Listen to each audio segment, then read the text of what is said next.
Les noms suivants que nous allons voir sont les noms d'Allah subhanahu wa ta'ala, Al-Hamid et Al-Majid. Ces deux noms d'Allah subhanahu wa ta'ala sont venus dans un seul et même verset, qui est le verset 73 de Surat Hud, dans lequel Allah subhanahu wa ta'ala a dit « Innahu hamidun majid » Il est certes digne de louange et de glorification. Allah subhanahu wa ta'ala est donc Al-Hamid, le digne de louange. Il est celui qui est loué par ses créatures en raison des nombreux bienfaits qu'il leur a accordés, et tout ce dont il les a comblés comme faveur, grâce et miséricorde.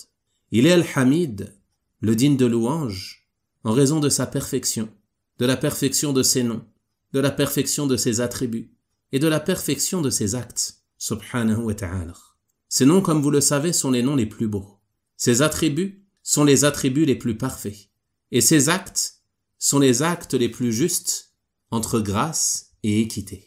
S'il donne, c'est une grâce de sa part, subhanahu wa ta'ala, pour laquelle on se doit de le louer. Et s'il prive, comme on l'a vu, c'est de par sa sagesse et son équité, et on se doit également de le louer. Et Allah subhanahu wa ta'ala est Al-Majid, le majestueux, celui qui est digne de glorification, car il se caractérise de nombreux attributs d'une perfection absolue et d'un rang éminent. Tout ce par quoi Allah subhanahu wa ta'ala est décrit est parfait. Il est Al-Hayy, le vivant, d'une vie parfaite. Il est As-Sami', celui qui entend d'une ouïe parfaite. Al-Basir, celui qui voit, d'une vue parfaite. Al-Alim, celui qui sait, d'un savoir parfait. Al-Hakim, le sage, d'une sagesse parfaite, et ainsi de suite. Tout ce par quoi Allah subhanahu wa ta'ala est décrit est parfait.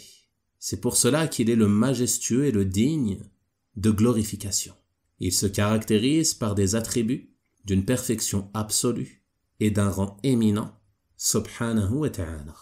Donc si tu as foi en ces deux noms d'Allah subhanahu wa ta'ala, et que tu crois avec certitude qu'Allah subhanahu wa ta'ala est Al-Hamid, Al-Majid, alors ceci t'aidera à vénérer ton Seigneur comme il se doit, et à emplir ton cœur d'amour pour Allah subhanahu wa ta'ala, qui se caractérise par tous ses attributs de perfection, et qui est digne de louange subhanahu wa ta'ala en toute situation. Tu vas donc te rappeler de cela et multiplier les louanges d'Allah subhanahu wa ta'ala, d'autant plus lorsqu'il t'accorde un bienfait. C'est pour cela, par exemple, qu'il est légiféré de louer Allah après avoir mangé, après avoir bu, lorsque tu t'habilles, lorsque tu te réveilles, et ainsi de suite parmi les situations durant lesquelles il est légiféré pour le serviteur de louer Allah subhanahu wa ta'ala à titre de reconnaissance pour ce bienfait qui est accordé. Et même lors des épreuves et des difficultés, tu vas louer Allah subhanahu wa ta'ala, car il doit être loué en toute situation, dans l'aisance ou dans la difficulté, lors de la santé ou de la maladie, lors de la richesse ou de la pauvreté, et ainsi de suite.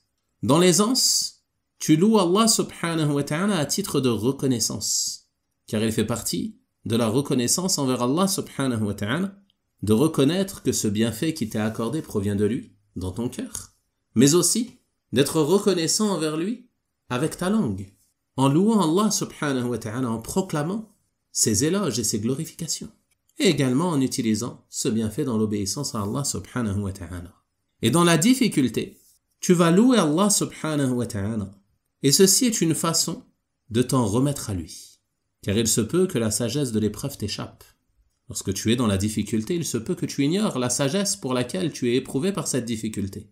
Quelle que soit l'épreuve par laquelle tu es atteint, que ce soit la maladie, la pauvreté, le célibat, la fertilité, ou autre parmi les épreuves, tu te dois de louer Allah subhanahu wa ta'ala, et cette louange est une manière de t'en remettre à ton Seigneur subhanahu wa ta'ala. Tu le loues car tu sais avec certitude qu'il y a un bien pour toi dans cette épreuve. Et c'est pour cela que tu dis Alhamdulillahi ala kulli hal. Les louanges reviennent à Allah en toute situation, même lors des difficultés. Car tu dois avoir la ferme conviction que cette épreuve est un bien pour toi, même si tu en ignores la sagesse. Comme on l'a vu lors de l'explication du nom d'Allah subhanahu wa ta'ala, Al-Hakim.